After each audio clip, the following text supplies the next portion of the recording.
আসসালামু আলাইকুম বন্ধুরা। ইউটিউব ছোট চ্যানেলকে কেন প্রমোট করতে চায় না, কেন ছোট চ্যানেলগুলোকে ইউটিউব বুস্ট করে না, কেন ছোট ছোট ইউটিউব চ্যানেলগুলোকে ইউটিউব ভাইরাল করতে চায় না, আজকের এই ভিডিওটি অনেক বেশি গুরুত্বপূর্ণ। আপনারা অনেকে ভিডিও আপলোড করতে করতে করতে করতে একদম টায়ার্ড হয়ে গেছেন, মানে এখন ভিডিও বানাতেই মন চাচ্ছে না, ইউটিউব ছেড়ে দেওয়ার মতো একটা অবস্থা। আপনারা অবাক হবেন, প্রত্যেক বছর 60%-এরও বেশি ইউটিউবার কিন্তু ইউটিউব থেকে ঝরে যায়। মানে ইউটিউব চ্যানেল খোলে অনেক উৎসাহ উদ্দীপনা নিয়ে, কিন্তু একটা সময় যখন সে তার কাঙ্ক্ষিত যে লক্ষ্য রয়েছে সেখানে পৌঁছতে পারে না। এমনকি ইউটিউব যে টার্গেট দিয়েছে তার কাছে এটা অনেক বড় একটা বোঝা মনে হয়। 1,000 সাবস্ক্রাইবার, 4,000 ঘন্টা ওয়াচ টাইম, তারপর হচ্ছে শর্ট ভিডিওর ক্ষেত্রে 1,000 সাবস্ক্রাইবার, তারপর হচ্ছে 10 মিলিয়ন ভিউজ উইদিন 3 মান্থসের মধ্যে। এটা তার কাছে অনেক লম্বা একটা থ্রেশহোল্ড মনে হয়। আসলে যদি সে সঠিকভাবে কাজ করে তাহলে কিন্তু এই ক্রাইটেরিয়া তার কাছে কিন্তু অতটা কঠিন ব্যাপার মনে হবে না। কিন্তু সঠিক দিক নির্দেশনা না পাওয়ার কারণে, এমনকি সঠিকভাবে ভিডিও আপলোড করতে না পারার কারণে, এমনকি ভিডিও কোয়ালিটি মেনটেন করতে না পারার কারণে অনেক ইউটিউবার প্রত্যেক বছর কিন্তু ইউটিউব থেকে ঝরে যায়। সেজন্য আজকের এই ভিডিওর প্রত্যেকটা সেকেন্ড অনেক গুরুত্বপূর্ণ। আপনারা যারা নতুন ইউটিউবার রয়েছেন বা পুরাতন ইউটিউবার হতে পারেন, দীর্ঘদিন ধরে আপনারা ইউটিউব প্ল্যাটফর্মে কাজ করছেন কিন্তু এখনও সফলতা পাননি, তাদের জন্য আজকের এই ভিডিওটি দিক নির্দেশনা হিসাবে কাজ করবে। আশা করছি সম্পূর্ণ ভিডিওটি না টেনে কন্টিনিউ করবেন। আপনাদের সাথে রয়েছে তানিম খান। চ্যানেলটিকে সাবস্ক্রাইব করে বেল আইকনে ক্লিক করে অল সিলেক্ট করে দিন। আর যারা সাবস্ক্রাইব করেছেন, থ্যাংক ইউ সো মাচ। একটা নতুন চ্যানেল খোলার পর আপনি দেখবেন আপনি প্রথম ভিডিওটার মধ্যে কিন্তু আপনার বাজিমাত হয় না। যেরকম আমরা দেখি যে ভিডিও ছাড়লেই হাজার হাজার ভিউজ, প্রথম ভিডিওটার মধ্যে ওরকম ভিউজ আসে না যদি না সেই ভিডিওটা ট্রেন্ডিং কন্টেন্ট না হয়। ঠিক আছে, মানে একদম বেশি সার্চেবল একটা ট্রেন্ডিং কন্টেন্ট যদি হয়ে থাকে সেটা হয়তো প্রথম ভিডিওটাও কিন্তু ভাইরাল হতে পারে। আদারওয়াইজ একটা এভারগ্রিন কন্টেন্ট, যেসব কন্টেন্ট অত বেশি সার্চও করা হয় না, এই ধরনের কন্টেন্টও যদি আপনি ছাড়েন প্রথম ভিডিওটা ইউটিউবে, সেক্ষেত্রে সেই ভিডিওটার মধ্যে ভিউজ কম আসাটা স্বাভাবিক। তবে আপনি নিশ্চিত থাকতে পারেন যে ইউটিউব কিছু মানুষের সামনে আপনার ভিডিওটিকে পাঠাবে, কিছু মানুষের হোম ফিডে আপনার ভিডিওকে ইউটিউব পাঠাবে। সেই কিছু সংখ্যক দর্শক থেকে কত পার্সেন্ট ক্লিক করতেছে, কতক্ষণ ধরে মানুষ দেখেছে আপনার ভিডিওটিকে, এই বিভিন্ন ধরনের প্যারামিটারের উপর ভিত্তি করে ইউটিউব পরবর্তী স্টেপে আপনার ভিডিওটিকে ভাইরাল করবে কি করবে না সেই সিদ্ধান্ত কিন্তু নিয়ে থাকবে। সেজন্য আমরা অনেকেই আসলে নতুন অবস্থায় চ্যানেল খোলার পর ভিডিও কোয়ালিটি মেনটেন করতে পারি না, অডিও কোয়ালিটি মেনটেন করতে পারি না, এবং আমাদের ভিডিওর স্ক্রিপ্ট ঠিক থাকে না। আমরা নিজেদের মতো করে ভিডিও শুধু সংখ্যা বাড়াতে থাকি, যার কারণে মানুষ যেটা চাচ্ছে, মানুষের যেই পছন্দ, সেরকম ভিডিও কিন্তু আমরা দিতে পারছি না। যার কারণে একটা নতুন ইউটিউবার কিন্তু খুব সহজে ইউটিউব থেকে বুস্ট পায় না। দেখুন, ইউটিউবের কিন্তু কারো কাছে কিন্তু শত্রুতা নেই, কারোর সাথে ইউটিউবের কোনো ধরনের শত্রুতা নেই। আমার চ্যানেলটাকে ইউটিউবের কাছে যেমন, আপনার চ্যানেলটাও কিন্তু তেমন, আর একজন বড় ইউটিউবারের চ্যানেলটাও কিন্তু তেমন। এখন বড় চ্যানেলের ভিডিও কেন ভাইরাল হয়? কারণ তার channel already lakh lakh subscribers রয়েছে, তার channel already lakh lakh subscribers রয়েছে। ভিডিও ছাড়লে সে ইনিশিয়াল একটা বুস্ট কিন্তু সাবস্ক্রাইবারদের কাছ থেকে পাচ্ছে, কিন্তু যেটা আপনি পাচ্ছেন না কারণ আপনি একদম নতুন, আপনার চ্যানেলে সাবস্ক্রাইবার বেস কম।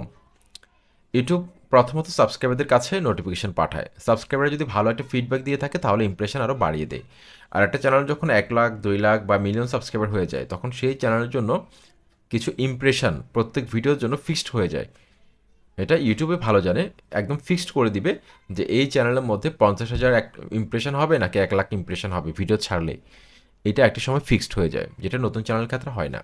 নতুন চ্যানেলের ক্ষেত্রে আপনাকে অবশ্যই ধৈর্য ধারণ করতে হবে। ইউটিউব আপনাকে হয়তো টেস্টিং মোডের মধ্যে রাখতেছে, এই টেস্টিং পিরিয়ডের মধ্যে আপনি যদি ভালো করতে পারেন, এই টেস্টিং পিরিয়ডের মধ্যে আপনি যদি হারিয়ে যান, সেক্ষেত্রে এই ইউটিউবটা কিন্তু আপনার জন্য না। দেখবেন আপনি ভিডিও অনেক ছাড়বেন, দেখবেন যে জিরো ভিউজ প্রবলেম, হঠাৎ করে একটা ভিডিও কিন্তু ভাইরাল হয়ে যায়। সেই জন্য ইউটিউব অ্যালগোরিদম আপনাকে টেস্ট করছে যে আসলে আপনি এখানে ইউটিউবার হতে এসেছেন কিনা, এখানে আপনি কতদিন টিকে থাকতে পারবেন। ইউটিউব আপনাকে ভিউজ দিচ্ছে না, তারপর আপনি ভিডিও দিয়ে যাচ্ছেন। এই ধৈর্যের পরীক্ষায় যারা উত্তীর্ণ হতে পারে, বিশ্বাস করেন ইউটিউব কিন্তু আপনাকে ঠকাবে না। আমার এরকম একটা চ্যানেল ছিল, 2016 সালে ক্রিয়েট করেছিলাম।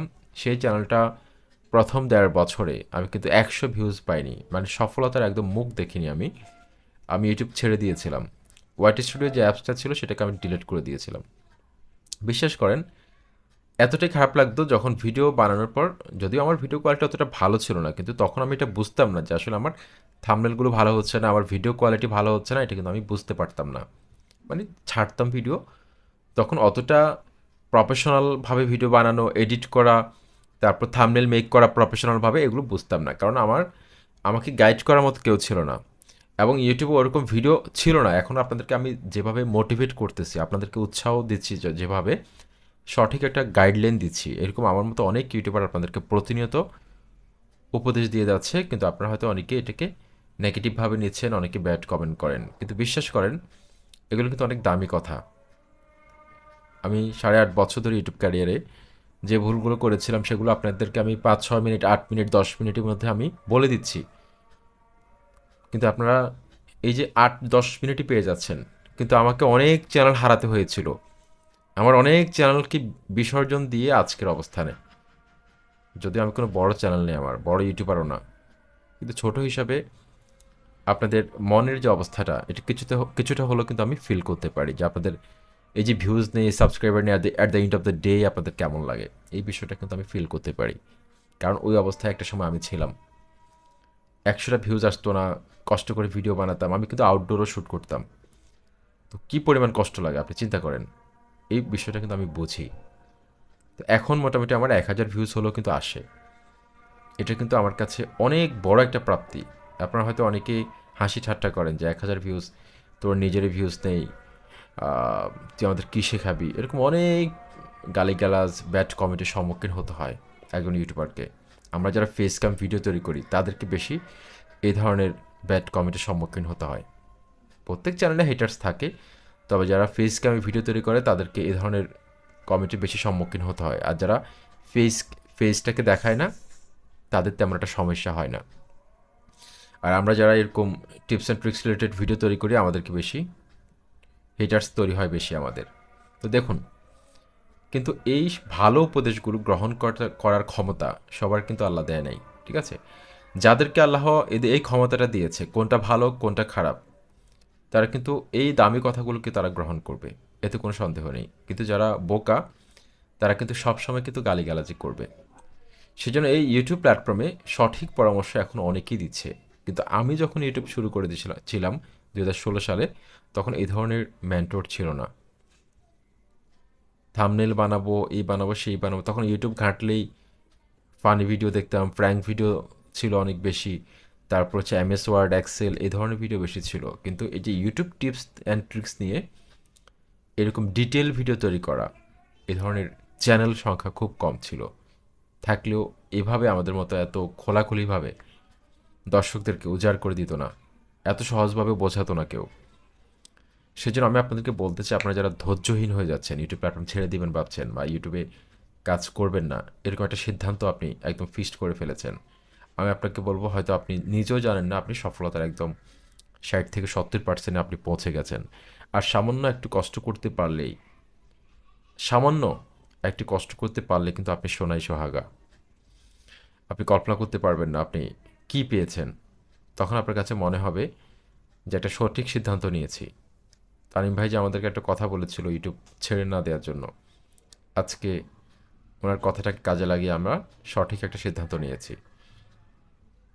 আশা করছি আপনারা ভিউজ, সাবস্ক্রাইবার, ওয়াচ টাইম এগুলোর পিছনে না ছুটে আপনার কন্টেন্ট কোয়ালিটি আপডেট করেন। যত বেশি আপনি শিখবেন তত বেশি কিন্তু শেখাতে পারবেন। নিজেকেও শিখতে হবে, শুধু অন্যকে শেখালে হবে না, নিজেকেও কিন্তু স্টাডি করতে হবে, স্টাডিটা কিন্তু চলমান রাখতে হবে। ওকে, এখন ভিউজ, সাবস্ক্রাইবার এগুলো কিন্তু একটা সময় আসবে। ইউটিউব আহ, ইউটিউব অ্যালগোরিদমকে ওভাবে ডিজাইন করা হয়েছে একটা নির্দিষ্ট সময় পর যে কোনো চ্যানেলকে ইউটিউব বুস্ট করে একটা নির্দিষ্ট সময় পর। তবে সেক্ষেত্রে অবশ্যই আপনার কন্টেন্ট কোয়ালিটি ভালো হতে হবে। যদি আপনার কন্টেন্টের মধ্যে ওয়াচ টাইম কম আসে, অ্যাভারেজ ভিউ ডিউরেশন কম আসে, ইমপ্রেশন ক্লিক থ্রু রেট কম আসে, সেক্ষেত্রে ইউটিউব সাপোর্ট করতে পারবে না। বা ইউটিউব অ্যালগোরিদম যদি ভুলেও র্যান্ডমলি আপনার কোনো একটা ভিডিওকে ভাইরাল করিয়ে দেয়, সেক্ষেত্রে আপনি তেমন একটা সাপোর্ট পাবেন না। কেন পাবেন না? কারণ আপনার ভিডিওর মধ্যে দম নেই, আপনি যেটা বোঝাতে চাচ্ছেন সেটা সঠিকভাবে বোঝাতে পারেননি, বা দর্শকরা যেটা চাচ্ছে আপনি সেটা দিতে পারেননি। দেখবেন একটা সময় কিন্তু আপনাকে ইউটিউব প্ল্যাটফর্ম ছেড়ে দিতে হবে, এই ইউটিউব আপনি টিকে থাকতে পারবেন না। আশা করছি আজকের এই ভিডিওর মাধ্যমে যদি বিন্দুমাত্র উপকৃত হন, লাইক, কমেন্ট, সাবস্ক্রাইব করে পাশে থাকুন।